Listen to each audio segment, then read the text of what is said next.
ചെടികളെയും പൂക്കളെയും ഒക്കെ സ്നേഹിക്കുന്നവരുടെ ഒരു പ്രിയപ്പെട്ട ഒരു ചെടിയാണ് അഡീനിയം. അഡീനിയത്തിൻ്റെ പൂക്കൾ കാണാൻ അത്രയും മനോഹരമാണ്. മാത്രമല്ല പല തൈകളിലും പല നിറത്തിലുള്ള പൂക്കൾ ഉണ്ടാവുകയും ചെയ്യും. ഈ പൂക്കളോ വിരിഞ്ഞാൽ കുറേ ദിവസം വാടിപ്പോവാതെ നിൽക്കുകയും ചെയ്യും. അതുകൊണ്ട് തന്നെ അഡീനിയത്തിന് എല്ലാവർക്കും ഇഷ്ടമാണ്. എന്നാൽ അഡീനിയത്തിൻ്റെ ഒരു കുഴപ്പം എന്താണെന്ന് വെച്ചാൽ ഇതിന് രോഗങ്ങൾ വിട്ടുമാറിയ ഒരു സമയമുണ്ടായിരിക്കുകയില്ല. ഇല പൊഴിഞ്ഞും പൂമുട്ടുകൾ പൊഴിഞ്ഞും എപ്പോഴും ഓരോരോ അസുഖങ്ങളായിരിക്കും ഈ ചെടിക്ക്.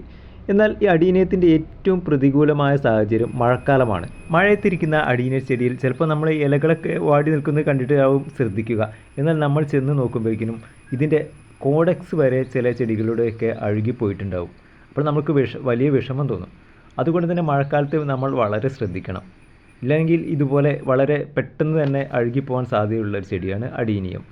അഥവാ നമ്മൾ ഇതിന് ഇത്തരമൊരു കംപ്ലൈൻറ്റ് കണ്ടാൽ നമ്മൾ എന്താണ് ചെയ്യേണ്ടത് എന്ന് വെച്ചാൽ അതിൻ്റെ കേടുവന്ന ഭാഗമെല്ലാം വളരെ നല്ല പോലെ ചെത്തിക്കളഞ്ഞ് അതായത് ചുരണ്ടി കളഞ്ഞതിന് ശേഷം മാക്സിമം നമുക്ക് എത്ര രീതിയിലാണോ അത് ചെത്തിക്കളയാൻ കിട്ടുക, അതായത് ചെടി കേടുവന്ന് പോകുന്ന രീതിയിലാവരുത്.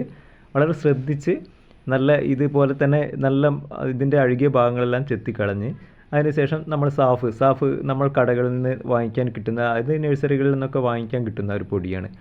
അത് നല്ല ക്രീം പോലെ കുഴച്ചെടുത്തതിന് ശേഷം ഇതിൻ്റെ ഈ കംപ്ലൈൻ്റ് ഉള്ള ഭാഗത്ത് തേച്ച് വയ്ക്കുക.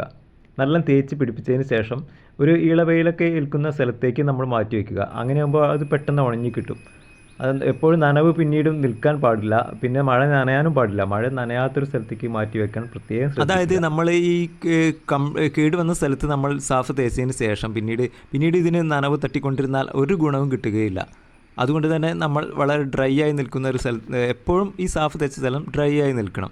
അതുകൊണ്ട് തന്നെ മഴ ഒട്ടും ഏൽക്കാത്ത സ്ഥലത്തേക്ക് മാറ്റി വെച്ചാൽ പിന്നീട് കുറച്ച് ദിവസങ്ങൾ കഴിയുമ്പോൾ രോഗങ്ങളെല്ലാം മാറി വളരെ പഴയ രീതിയിലേക്ക് തന്നെ നമ്മൾ അഡീനിയം ചെടി വരും. ഏതായാലും പ്രത്യേകം ശ്രദ്ധിക്കേണ്ട ഒരു കാര്യം എന്താണെന്ന് വെച്ചാൽ മഴക്കാലത്ത് ഈ ചെടിയെ മഴ കൊള്ളാത്തൊരു സ്ഥലത്തേക്ക് മാറ്റി വയ്ക്കുക. അതാണ് ഏറ്റവും നല്ല സേഫ്റ്റി ആയിട്ടുള്ളൊരു കാര്യം. പിന്നെ തീരെ സ്ഥലമില്ലാത്തവർക്ക് മാത്രം ഒരുപക്ഷെ മഴയത്തേക്ക് വെക്കുകയാണെങ്കിൽ അഥവാ ഇടയ്ക്കിടയ്ക്ക് ഈ ചെടിയെ ഒന്ന് ശ്രദ്ധിക്കുക. മഴയത്തിരിക്കുന്ന അഡീനിയം ചെടി തീർച്ചയായും അത്യാവശ്യം സൂര്യപ്രകാശം ലഭിക്കുന്ന സ്ഥലത്ത് തന്നെ വെക്കണം. മഴയുടെ ഇടയ്ക്ക് കിട്ടുന്ന വെയിലൊക്കെ തട്ടുന്ന അത്യാവശ്യം സൂര്യപ്രകാശം ലഭിക്കുന്ന ഒരു സ്ഥലത്ത് തന്നെ അഡീനിയം ചെടി വെച്ചിട്ടില്ലെങ്കിൽ നമുക്ക് തീർച്ചയായും പണി കിട്ടും. അതുപോലെ ചിലവരുടെ എല്ലാം സൂര്യപ്രകാശം വരാത്ത മറ്റുള്ള ചെടികളുടെ താഴത്തോ മറ്റ് മരങ്ങളുടെ താഴത്തോ കൊണ്ടുവയ്ക്കും. അങ്ങനെ ആ സ്ഥലത്തിരുന്ന് മഴ തട്ടിയാൽ 100% ഈ ചെടി കേടുന്നു പോകും.